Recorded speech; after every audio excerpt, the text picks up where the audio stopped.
मेरी तरफ से तमाम अजीज बहनों और भाइयों को सलाम।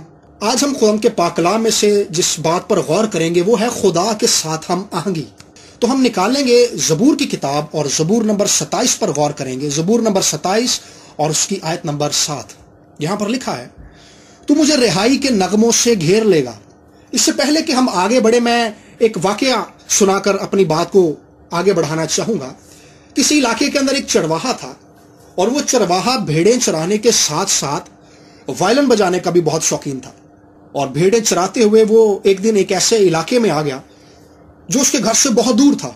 इसी स्ना में उसका वायलिन बेसुरा हो गया और बेसुरे साज को मेरे अजीजों बजाया नहीं जाता।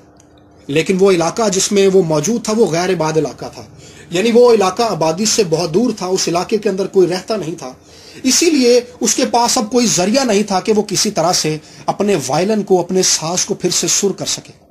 लेकिन फिर क्या हुआ, उसको एक ख्याल सूझा। उसके जहन में एक ख्याल आया कि वो रेडियो के अमले को एक खत लिखेगा जिसमें वो मदद की अपील करेगा। और फिर उसने वो खत लिखा और चंद दिनों के बाद उसको रेडियो के अमले की तरफ से जवाब मौसूल हुआ, जिसके अंदर उन्होंने इस बात की हामी भरी थी कि वो इस चरवाहे की मदद करेंगे, क्योंकि वो उनके रेडियो की नशरियात को हर रोज सुनता था और वो इससे पहले भी उनके साथ खतो किताबत के जरिए राब्ता रखता था। सो उन्होंने एक दिन मुकर्रर कर लिया, उन्होंने एक खास वक्त मुकर्रर कर दिया जिस दिन वो अपने रेडियो के खास प्रोग्राम के अंदर उस सुर को नशर करेंगे जिसकी मदद से वो दोबारा से अपने वायलिन को, अपने साज को फिर से उस सुर पर सुर कर लेगा।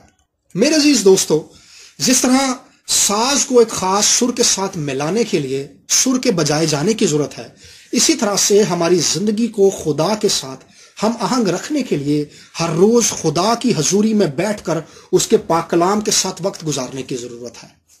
जब हम हर रोज उसके हजूर बैठते हैं, कलाम पर गौर करते हैं, ज्ञान ध्यान में वक्त गुजारते हैं, दुआ करते हैं, इस तरह खुदा रूहुल कुद्स की कुदरत से हमारे महदूद जहनों को इस काबिल बना देता है कि हम उसके इलाही मंसूबों को समझ सकें। इस तरह खुदा के ख्यालात हमारे ख्यालात के साथ हम आहंग हो जाते हैं, यानी एक हो जाते हैं, मिल जाते हैं। हम खुदा के मंसूबों और उसके फैसलों को समझने के काबिल हो जाते हैं। समझ और फहम का ना होना एक खतरनाक हालत है।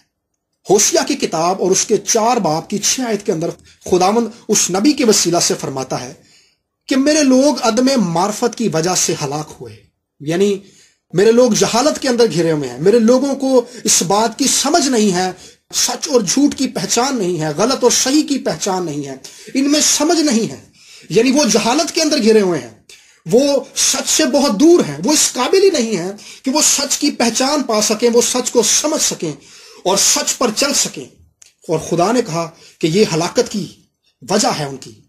सो जैसे मैंने पहले बात की कि फहम का और समझ का ना होना हलाकत का बायस बनता है, ये खतरनाक हालत है। सो जब हमारे अंदर चीजों की पहचान की काबिलियत नहीं होती, इस हालत के अंदर गलती के चांसेस बहुत ज्यादा बढ़ जाते हैं। लेकिन खुदा के साथ हम आहंगी हमें मार्फत देती है, हमारी समझ के दायरे को बढ़ा देती है, हमारी समझ के हिस्से को बढ़ा देती है। और खुदा की हजूरी में बैठना और खुदा के पाक कलाम पर गौर करना और दुआ करना हमें इस काबिल बना देता है कि हम खुदा के मंसूबों और खुदा के इरादों को समझ सकें। इस तरह से हमारी शख्सियत के अंदर एक निखार आ जाता है। हमारी शख्सियत जो होती है वो तरक्की की जानिब गामजन हो जाती है।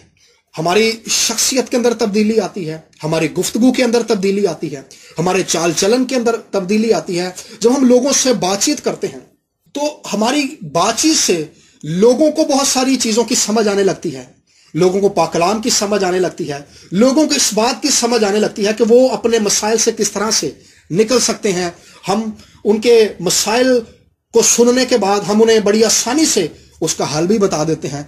सो आसान लफ्जों में ये कह लें कि खुदा का पाक कलाम हमारी समझ को बढ़ाता है, खुदा का पाक कलाम हमारी समझ को तरक्की देता है, खुदा का पाक कलाम हमारी खुराक है। जिस तरह से हमारी खुराक जो है हमें कुव्वत बख्शती है और इस कुव्वत की वजह से हम जिस्मानी तौर पर मजबूत होते हैं और बदनी तौर पर मजबूत होते हैं और बलोगत की तरफ बढ़ते हैं, इसी तरह से खुदा का कलाम हमें जहनी बलोगत की तरफ आगे लेकर जाता है। हम मसीह में बालिग होते हैं, हम मसीह में बढ़ते चले जाते हैं।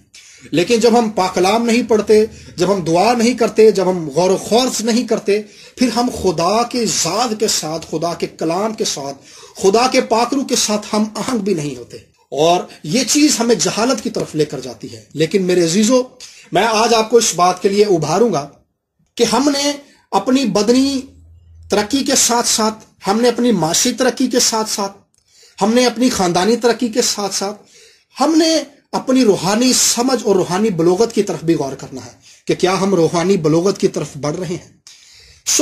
روحانی بلوغت میں آگے بڑھنے کے لیے سب سے ضروری اور اہم چیز یہ ہے کہ ہم خدا کے ساتھ ہم آہنگ ہو جائیں، ہم خدا کے ساتھ ایک ہو جائیں۔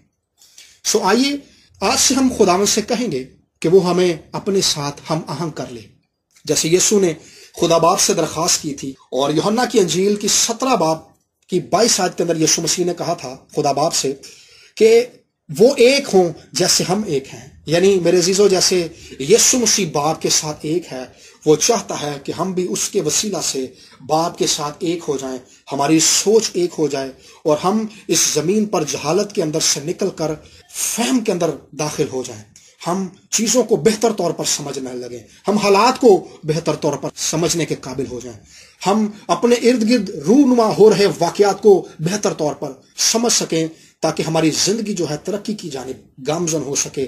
آئیے آج سے ہم خداوند سے بھی کہیں گے اور اپنے آپ کو بھی اس بات کے لیے آمادہ کریں گے، اس بات کے لیے قائل کریں گے کہ ہم خدا کی حضوری میں بیٹھیں گے اور اس سے کہیں گے کہ خداوند تو مجھے اپنے خیالات کے ساتھ ایک کر لے، تو مجھے اپنے پاک کلام کے ساتھ ایک کر لے، تو روح القدس کی قدرت کے وسیلہ سے میری سوچ کو پھیلا دے، میری سوچ کو ترقی کی جانب لے کر آگے بڑھ۔ میرے عزیزو، آج کا دن آپ کے لیے باعث برکت ہو، خداوند آپ کو بڑی برکت بخشے۔